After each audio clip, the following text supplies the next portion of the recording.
Hello and welcome. In today's video, I will be giving a demo on how websites are defaced using Stored XSS.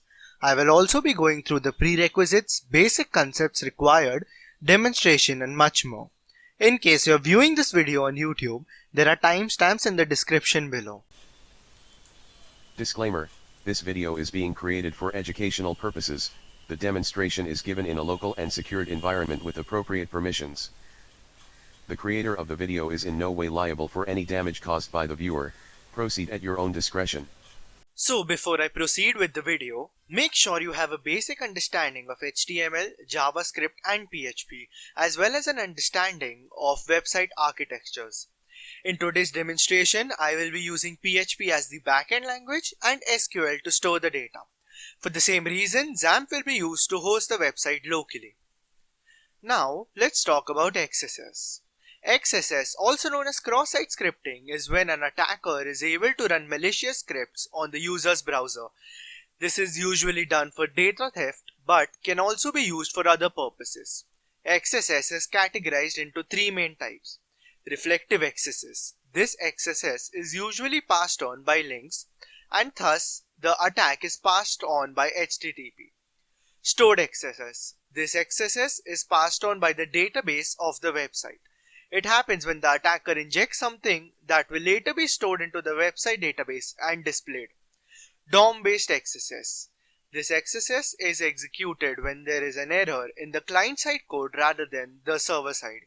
Now moving on to the website. We have a simple movie review website. One can post and view questions and reviews here. The website takes in data from the text box, encodes it and passes it to the PHP module. It is then once again encoded and stored in the SQL database. Once a page is loaded, a JavaScript is called which changes the inner HTML of the website to display the review and questions. Now talking about our exploit. We have three main parts of an exploit: the aim, the payload and the execution. The aim is to deface the website by executing JavaScript. This is possible by the document.body.innerHTML property of JavaScript. The payload is to be executed via inner HTML. We cannot use the script tag directly due to the note by MDN which states HTML5 specifies that a script tag inserted with inner HTML should not execute. Thus, we have to use an invalid src tag with an onError parameter. The payload has to be executed as soon as the page is loaded. So we have to make sure we are the first person to send in a review or question with the payload. This would not be necessary if all the reviews or questions were displayed together when the page is loaded. So now let's move on to the main part of exploiting the website. On this website, I have two text areas and I have two display sections. First text area takes in a review, second one takes in a question. The first display area shows the review, second one shows the question. Now I will be using this questions area, which means the question display and the ask a question text area to find out more about the web server. So let us just take this assumption that I do not know how the questions are being displayed here.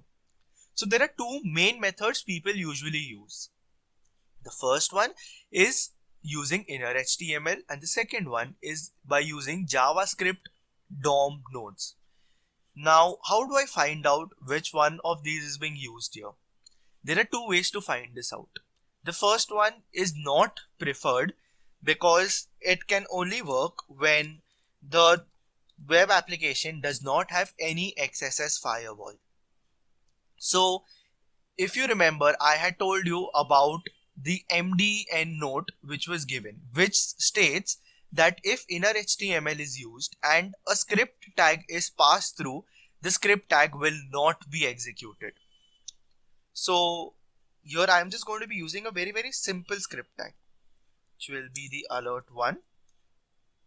Now let me stop the script so that there is no error. Now let me pass this through. Now when I refresh this page and I go to the inspect element, I see that the script here has been displayed properly. See, the script here is displayed properly but is not being executed, which gives me a hint that inner HTML is being used here. There's another way to find this out as well.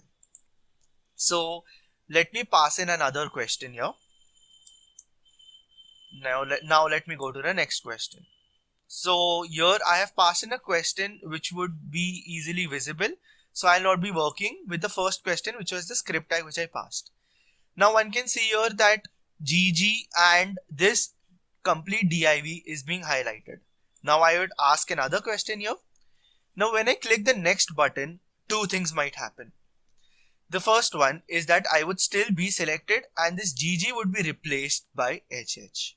The second thing that might happen is that I might be unselected and this thing would be replaced. In case I am unselected, it means that I would be using the DOM nodes here. In DOM nodes, this GG would be removed and the HH would be added in, which would lead to me being unselected. Now when I go here, you can see it is still selected, which hints that inner HTML is being used. So now let's move on to the main part of the exploit. In the exploit, let me go over some of the points which I told you. First one is we were to use an invalid source. So what is better to use it rather than using an image tag? So image source. Now we have to put an invalid source here. So let me just put in X for example. So there is nothing as X which exists on the file server. So this will obviously lead to an error. So I'm going to be using the onError parameter. On error, we have to execute some JavaScript. So what is going to be executed here?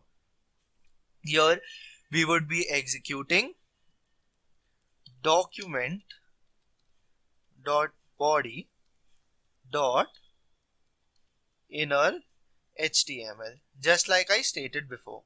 Now what happens via this is that this document has a body whose inner HTML will be changed to whatever we put here after the equals to sign. So after the equals to here, let us just put a simple text such as defaced. We could also put in something else such as an HTML code or maybe some other type of JavaScript code. Now in this demonstration here, I'll just be defacing it, but one can run any type of script here, which can even be something like cookie stealing or credential stealing or anything as such. So let us again go over the exploit here. We have an image tag with an invalid source. So definitely the onError parameter will run. Inside of that, we are going to change the document's body, which would have an inner HTML. So we're going to change this complete thing into defaced. Now let us send this. After sending this, all we have to do is refresh the page and here we have the defaced. Now if one will notice that there is a delay between this defaced being shown and the page which was previously there, it being loaded. So why does this happen? It happens because the page is completely loaded. After that, the review is loaded, because of which there is a small amount of delay in the script which we passed, that being run and the page being loaded. Now let's talk about prevention of XSS. This can happen by two simple steps. The first one is to encode the data on output. This basically means that one has to convert the special signs into something that the HTML knows it should not render. This basically means converting the greater than sign into AND-GT and the lesser than sign into AND-LT. The other one is validating and encoding input on arrival. This can happen in various ways. The first one is whitelist and blacklist. By whitelist and blacklist, I mean that the data should not have specific keywords or is only allowed specific keywords. This is a good way, but the management will soon become very tough. Now the other way we can go ahead with this is by encoding data. So this means that whenever we put in a lesser than or greater than sign, it is converted or encoded into its JavaScript context, which is \u003c or \u003e. So these are the basic ways one can prevent themselves against XSS.